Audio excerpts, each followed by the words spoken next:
farda gurraacha lagarra kaachisanii qoricha naaf hawwitee si nyaachisanii qoricha naaf hawwitee sanoo dhagaye. Ashama akkam jirtu daawwattoota sagalee kitaabaa. Har'a qophii seenaa gootota wajjin gara keessanitti deebinee jirra. Seenaan goota keenya har'aa Haacaaluu Hundeessaa Boonsaa jedha. Hamma qophii keenya xumuraatti nu faana turaan affeerraa keenya kabajaa ta'a.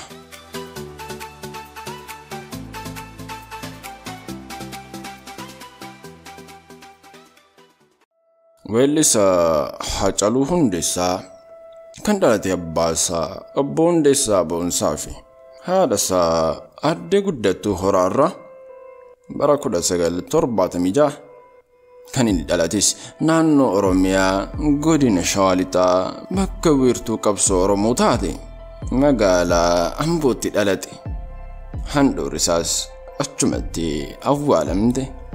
Seenaa goota keenya Haacaaluu Hundeessaa jalqabuun keenyaan dura tarii guutuu abarraan sirba isaa irratti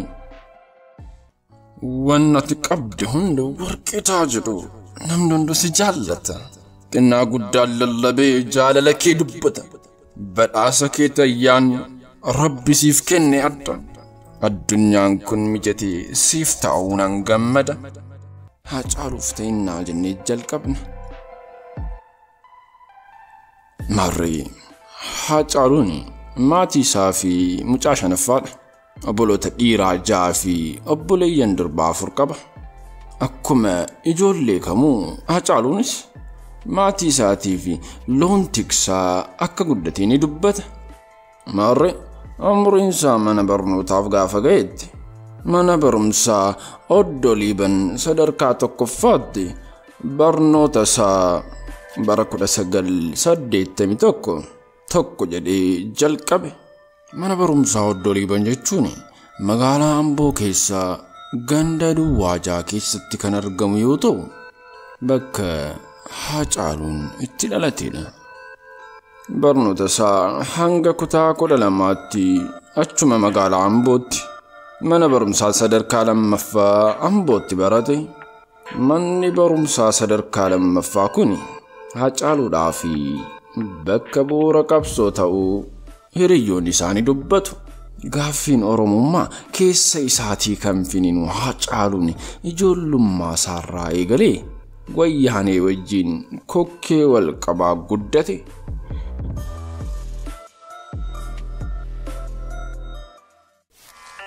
Haacaaluun magaalaa Ambootii fi olmaa guddaa qaba. Akkasumas immoo ummata Oromoo fi darbees biyyattiidhaaf nama yeroo dhiyoo keessatti beekamtii argachuudhaan galata bara baraa siidaa hin jigne laphee ummata biyyattii keessaa nama qabudha. Magaalaan Amboo magaalaa Oromiyaa gara dhihaatti argamtudha. Magaalattiin kun Finfinnee irraa gara dhihaatti kiiloomeetira 120 fagaattee kan argamtudha.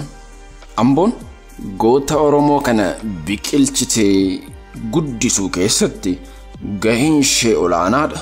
Marri goonni keenya Haacaaluu Hundeessaan muuziqaan hiree ganama uumaa irraa kennamtee akka ta'e amanaa guddate. Baay'ee gaarii deebi'eeraaf jedhee yaada. Gaaffiin ani si qabu kan biraa maanni muuziqaan wal qabate siif muuziqaan jechuun maal jechuudha? Jaalallati muuziqaaf qabdu akkamiin ibsama? Haacaaluun akkamittiin ibsa? Mee kana nu kaa'i. Akka dhuunfaatti muuziqaan anaa fi kan na gammachiisus jireenya kootis yeroo ammaan kana muuziqaan anaaf. Garuu akka addunyaatti gaafa laaltummoo muuziqaaf jireenyi dhala namaa adda bahee waan ilaalamu natti hin fakkaatu. Maaliif muuziqaan bakka hundatti barbaachifti. Akkuma arginutti gammachuu irratti waa hedduu irratti gabaabinumaan kana sii ka'a. Bakka muuziqaan hin jirretti waan adda biraa laallee hin beeknu. Waraanni illee yoo barbaachise waraana duuba muuziqaa jira. gatii kanaaf muuziqaan akkuma addunyaattu humna guddaa qabdi jedheetii yaada. ህይወትክ ሙዚቃ ወይም ድምጻዊ እንዲሆን ህይወቴ ሙዚቃ ውስጥ መሆን አለበት ደግሞ ይሆናል ብዬ ወስኜ ሳይሆን በውስጤ ያለ ነገር ነው። ምናልባት ተሰጥኦ ነው የሚባለው ሁሉም የራሱ ተሰጥኦ አለው። እንግዲህ የኔ ተሰጥኦ ሙዚቃ ይመስለኛል። በዛ ተሰጥኦዬ እንግዲህ ያው በሂደት ከጊዜ ጋር ውስጥ ያለውን ነገር ኤክሰርሳይዝ እያረኩት አሁን ላለውበት ሁኔታ ወይ አሁን ላለውበት ደረጃ ያበቃኝ ይመስለኛል። ፍቅሩም ስላለኝ ማለት ነው የሙያው ፍቅርም ስላለኝ እንጂ ህይወቴን ገፋበታለሁ ብዬ የመወሰን ያለ መወሰን ጉዳይ አልነበረም። ijollummaa kootii kaasee afaan koo gabiin qabu inooman sirba jedha. Bakka dhaloota isaa magaalaa Ambootti jabbilee fi loon tiksee guddachuun isaa kennaa isaa akka cimsatu isa gargaare. Ijoollummaa isaatti sirba Daawitee Mokonnin farda gurraacha lagarra kaachisanii osoo wal jaalan wal nu nyaachisanii. farda gurraacha lagarra kaachisanii qoricha naaf hawwitee si nyaachisanii qoricha naaf hawwitee sanoo dhagaye jedhu afaan isaa keessaa akkam buufanne hiriyyoonni isaanii dubbatu. akkam jirtu warra Siyaatil ana weellisaa Caaluu Hundeessaa fi ana Daawitee Mokonnin har'a magaalaa Siyaatilitti argamna. galgala halkan kana gaana qophii bareedaatu magaalaa kana keessatti deemaa jira. Kanaaf hundi keessan warri biyya kana jirtan kun seenaan kun guyyaan kun guyyaa seena qabeessaadha. halkan kana dhuftanii wajjin akkasii baay'inaan maaltu seena qabeessa godhe abbaa filmaat wajjin sirba abbaa kana yoo ta'e bakka dhaqeetti waa'ee dhuma burii koomanii foftu wale yoo ta'e kana ka wanti haaraan ana abbaa keetti siif attam it's okay ilmaa fi abbaa wajjin sirba waa hundaafuu halkan kun halkan bareedaadha kottaa hundi keessan nu wajjin bashannana galatooma galamuuyyee an saba kiyyaa fi hanga wareegama lubbuutti yaada jedha Hacaaluu Hundeessaan. Hammuman argani natti bu'uun anaaf waan haaraa miti jedha ture.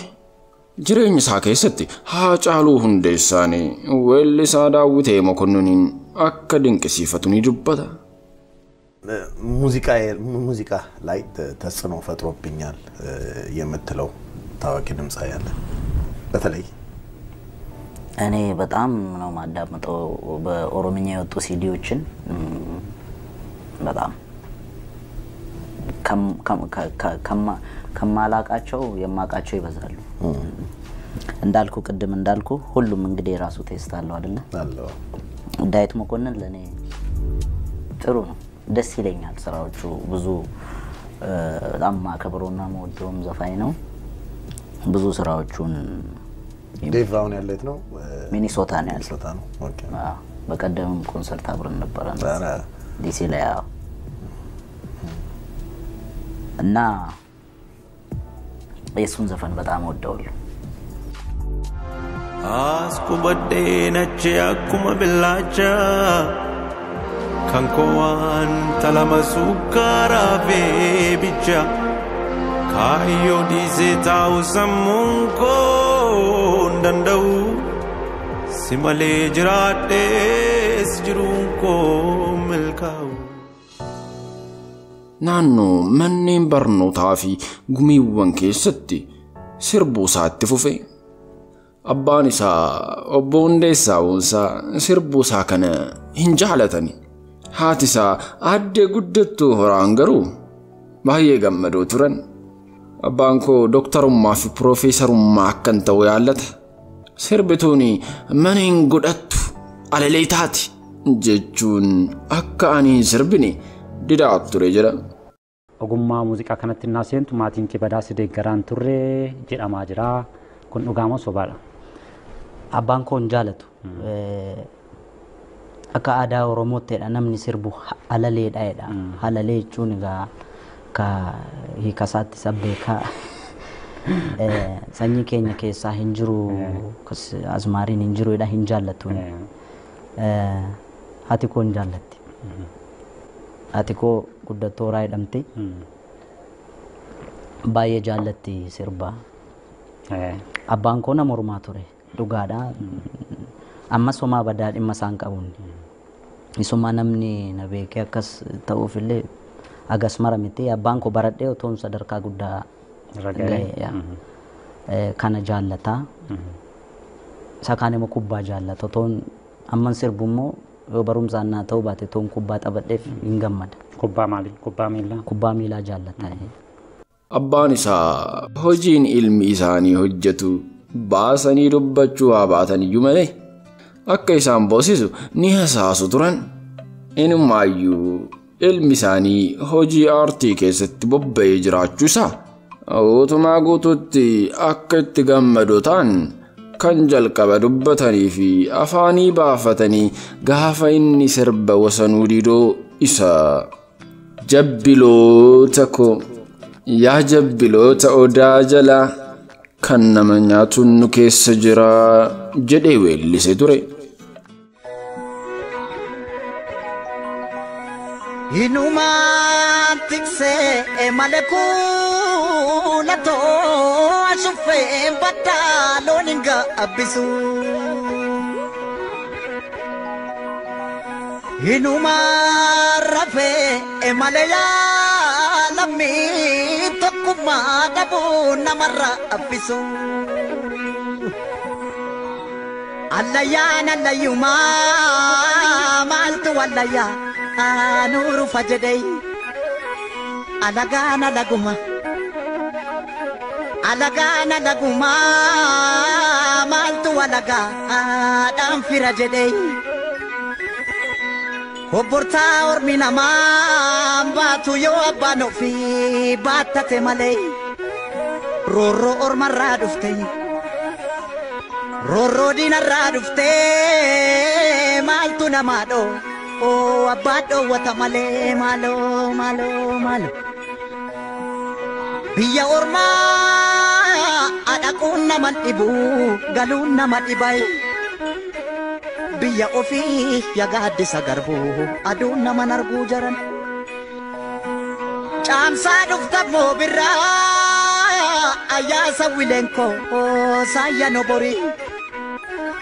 Chamsa sinufno birra. Chamsa sinufnu birra kinufnu kalo nutti bitani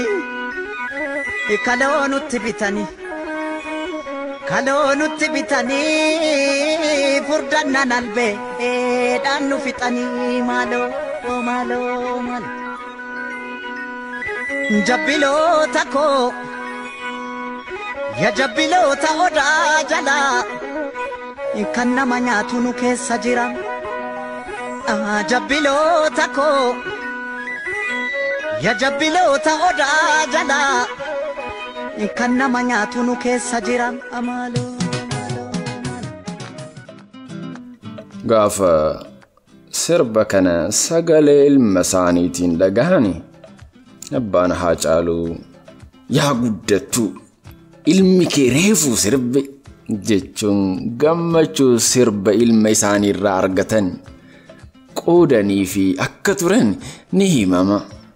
Abbaan Haacaaluu sirba kana yeroo gameessummaa isaaniitti dhaggeeffachaa waan turanii fi ilma isaanii yaadannoo bara dargaggummaa isaanii sagalee bareedduudhaan isaan yaadachiise.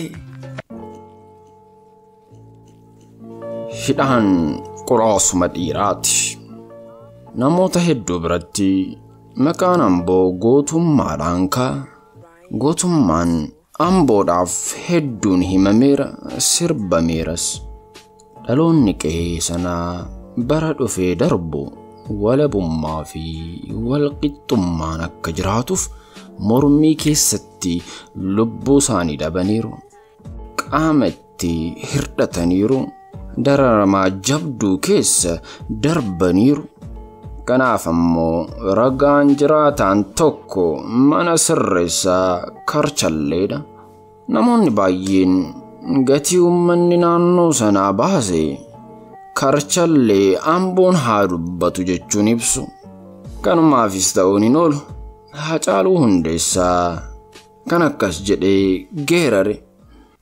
geerari naan jedhu Haacaaluun mana hidhaa Ambootti dararaa hedduu argee jira. Reebichi hamas isarra ga'eera. Isaa firiyyoonni isaa waggaa 5 guutuu wayita hidhamanitti murtee hin arganne ture. Boodarra bilisaan gadhiifamaniiru. Murtee malee ganna 5 mana hidhaatti umrii ijoollummaa isaan hidhamus aarii fi haloo bahuun quba nyaachaan jiraanne. Inumaayyuu hidhaan ijoollummaan na qoraase daran na fayyade jechuun miidiyaalee garaagaraa irratti dubbateera. የተወሰነ ጊዜ እስር ቤት ነበርኩኝ።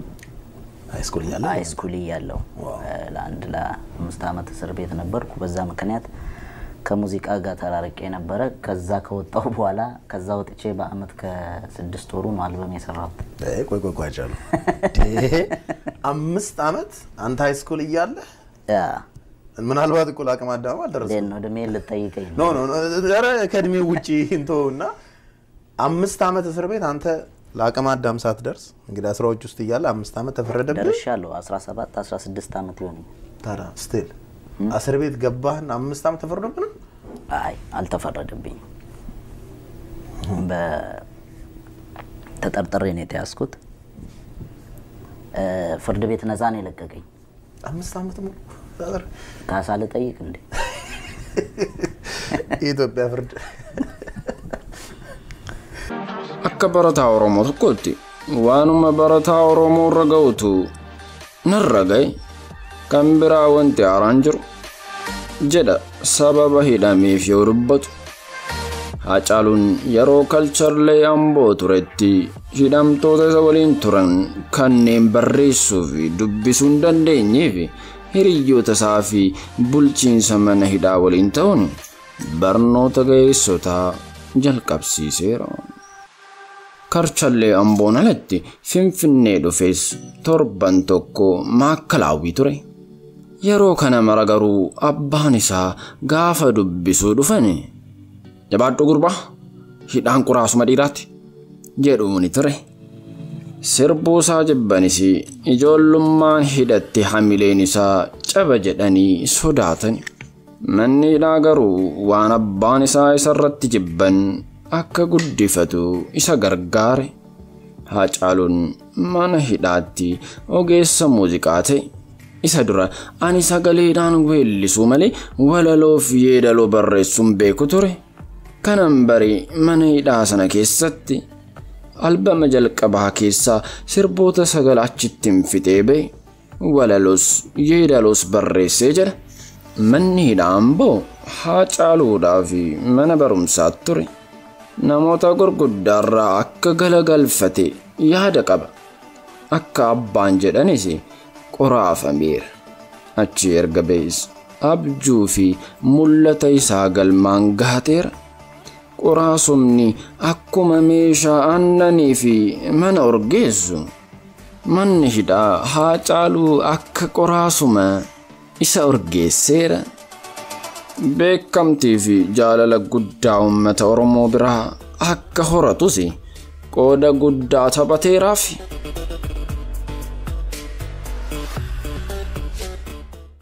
Dargaggoonni Oromoo seenaa Haacaaluurraa maal baranna? Haacaaluun dhala Oromoo biratti nama baay'ee jaallatamuudha. Har'a garuu seenaa isaa dubbisnee dhageenyee hidhii xuuxuu qofa osoo hin taane seenaa isaarraa waa barachuutu nurra jiraata. Har'as taanaan bor dargaggoonni keenya gaafa mana hidhaa seenan abdii kutannaa fi miira badaa ta'een kan namatti hin tolle yaaduun barbaachisaa miti. Muuxannoo guddaa mana hidhaa Haacaaluurraa fudhachuutu nurra jiraata. Har'a gaafa hidhamtu bor achii baatee waan guddaa akka hojjechuu dandeessu beeki. Haacaaluun mana hidhaa keessa taa'ee abjuusaa argaa ture. Achi akkuma ba'eenis mul'ata isaa abjuusaa sana bira gaheera. Har'as dargaggoonni keenya mul'ata keessan fuuldura mana hidhaa keessattis bakka barbaadan teessanii ilaaluu qabdu. Neelsan Maandeellaan waggaa 27 guutuu mana hidhaa keessa nama turedha. Waggaa 27 garuu mul'ata isaa argaa ture. Achii ba'ees mul'ata isaa galmaan gaheera. Kanaaf manni hidhaa bakka itti jijjiiramtee mul'ataa fi abjuu kee argitudha. Bakka lubbuun kee fi abdiin kee itti dhumu miti. Mana hidhaa keessatti ni qoraafamta. Manni hidhaa mul'ataa fi abjuu kee argitee bor gaafa baatu akka qoraasumaa akka urgooftu si godha. Kabajamtoota daawwattoota Sagalee Kitaabaa, jiruu Haacaaluu keessaa ishee xiqqoo asuma irratti xumura. Seenaa gootota keenya kan biraatiin hanga walitti deebinutti nagaan nuuf turaa isiniin jechaa, viidiyoo keenya yoo jaalattan like, share, subscribe gochuu keessan dagatinaa. Namoonni chaanaalii keenya Sagalee Kitaabaatiif haaraa taatan asumaan maatii keenya ta'aa isin jechaa nagaan nuuf turaa, horaa bulaa.